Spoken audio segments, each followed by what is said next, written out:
আওয়ামী লীগকে বাদ দিয়ে বাংলাদেশে কোনো বিশ্বাসযোগ্য, গ্রহণযোগ্য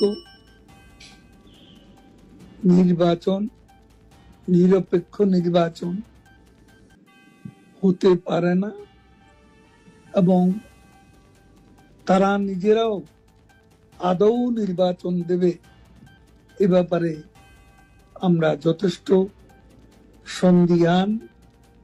নির্বাচনের নামে আজকে তাদের যে অশুভ অ্যালায়েন্স, এই অ্যালায়েন্সকে নিয়ে তারা আজ সংস্কারের নামে গোটা জাতিকে বিভ্রান্ত করছে। আজকে বিচারের নামে ক্যাঙ্গারু কোর্ট বসিয়ে প্রহসন করছে। এই ধারা আমরা গুড়িয়ে দেব এবং এর বিরুদ্ধে আমাদের প্রতিরোধ চলবে। বাংলাদেশের আজ 50%-এরও বেশি ভোটার যে দলের সমর্থক এবং দিনে দিনে শেখ হাসিনার পক্ষে জনমত বাড়ছে, সেই দলকে বাদ দিয়ে এদেশে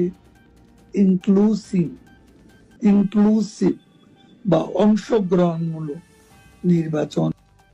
দর্শক আসসালামু আলাইকুম। দীর্ঘ প্রায় 1 বছর পর আওয়ামী লীগের সাধারণ সম্পাদক ওবায়দুল কাদের সাহেব তিনি লাইভে এসেছেন। ওবায়দুল কাদের সাহেবের কথা আপনারা শুনলেন। আসলে ওবায়দুল কাদের সাহেব সশরীরে এসেছেন। এর আগে কিন্তু জাহাঙ্গীর কবির নানক সাহেবও তিনি একটি ভিডিও বার্তা দিয়েছিলেন। তো সেই জায়গা থেকে এখন ওবায়দুল কাদের একেবারে আওয়ামী লীগের সেকেন্ড পার্সন বা সেকেন্ড কমান্ড যিনি ছিলেন, তিনি লাইভে এসে তারপর তিনি তার ছোট্ট একটি ভিডিও বার্তা দিলেন। তো আমরা যে আলোচনাটা শুনতেছিলাম যে আওয়ামী লীগের নতুন নেতৃত্ব আসতেছে বা নতুন করে আওয়ামী লীগ তার দল সাজাতে চায় নতুন নেতৃত্ব, তো সেই জায়গা থেকে আমরা ভেবেই নিয়েছিলাম যে ওবায়দুল কাদেরের মতো লোক আওয়ামী লীগ আর জায়গা পাবেন না এবং এই ওবায়দুল কাদেরের মতো লোকদের কারণেই কিন্তু আওয়ামী লীগ ধ্বংস হয়ে গেছে।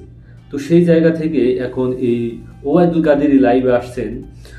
তো সেই জায়গা থেকে আসলে কি আমরা ধরে নেব যে নতুন কোনো নেতৃত্ব আসতেছে না, সেই মাত্র পুরনো যে রাজনৈতিক দল হিসাবে যারা নেতৃত্বে ছিলেন তাদেরকে নিয়েই কি আওয়ামী লীগ দল গোছাতে চায় বা তাদেরকে নিয়ে আওয়ামী লীগ দল গোছাতে চাইলে তারা কি সফল হতে পারবে?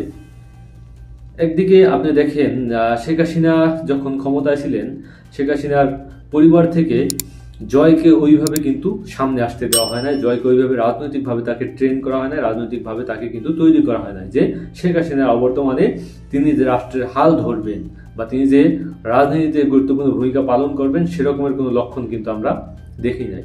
তো সেই জায়গা থেকে এই ওবায়দুল কাদেররা যারা আওয়ামী লীগকে ধ্বংস করেছেন তাদেরকে এখন ভিডিও বার্তায় এনে আওয়ামী লীগ তাহলে কি বার্তা দিতে চায়? এখন এই বার্তা যে শুধু আওয়ামী লীগের পক্ষ থেকে আসছে সেটাও আমরা নির্দিষ্টভাবে বলতে পারি না। কি কারণে বলতে পারি না? কারণ এটা কিন্তু আওয়ামী লীগের ভেরিফাইড কোনো ফেসবুক পেজ থেকে তিনি দেননি, ওবায়দুল কাদের নিজেরও ভেরিফাইড ফেসবুক পেজ থেকে তিনি দেননি, এমনকি আওয়ামী লীগের যে মিডিয়া সেল বা ইউটিউব চ্যানেল আছে, অফিসিয়াল পেজগুলো আছে, সেখান থেকে তিনি কোনো লাইভে আসেননি, তার ভিডিও প্রকাশ করা হয়নি। আওয়ামী লীগের আপনার যে যুবলীগের একজন নেতা তার ফেসবুক পেজ থেকে ভিডিওটি প্রকাশ করা হয়েছে।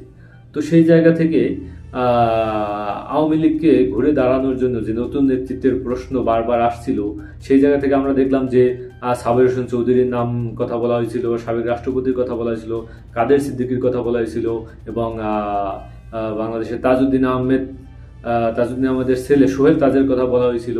তো সেই জায়গা থেকে তারা কি আসলে দায়িত্ব নিতে অপারগ বা তারা কি দায়িত্ব তাদেরকে দেওয়া হবে না, নাকি সেই পুরনো নেতৃত্বে ফিরতে চায় আওয়ামী লীগ?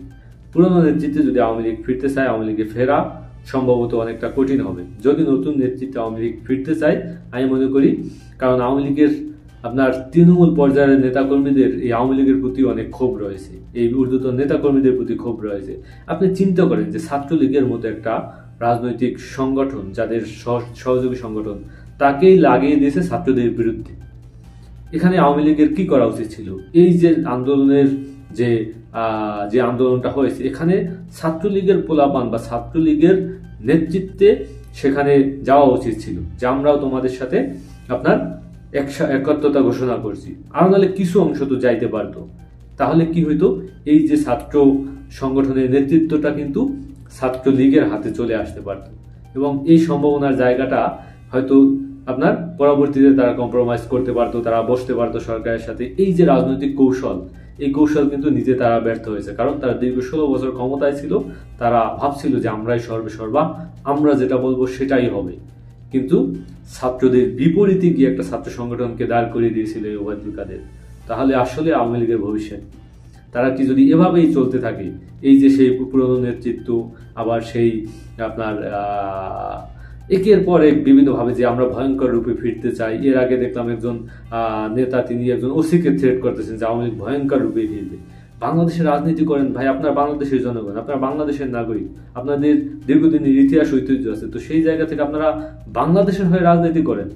আপনারা কখনো গিয়ে ভারতের কোলে ওঠেন, ভারতের এজেন্ডা বাংলাদেশে বাস্তবায়ন করার চেষ্টা করেন, আবার আপনারা বলেন যে আমরা ভয়ঙ্কর রূপে ফিরতে চাই, আবার আপনারা বলেন যে আমরা মানুষকে হত্যা করব যারা আমাদের বিরুদ্ধে এই ষড়যন্ত্র করেছে। রাজনীতি করতে হলে উত্থান হবে, পতন হবে, কিন্তু সবাইকে সাথে নিয়ে, বাংলাদেশের মানুষকে সাথে নিয়ে রাজনৈতিকভাবে আপনি মোকাবেলা করতে হবে। কিন্তু সেটাকে আপনি দুর্বৃত্তায়ন দিয়ে সেটাকে মোকাবেলা করার চেষ্টা, সেটা কিন্তু আসলে বাংলাদেশের মানুষ অন্তত নেয় না। ভদ্রভাবে আপনাদের ফিরে আসা উচিত। আপনাদের সেই ভয়ঙ্কর রূপে ফিরে আটা বাংলাদেশের মানুষ নিবে বলে আমার কাছে মনে হয় না।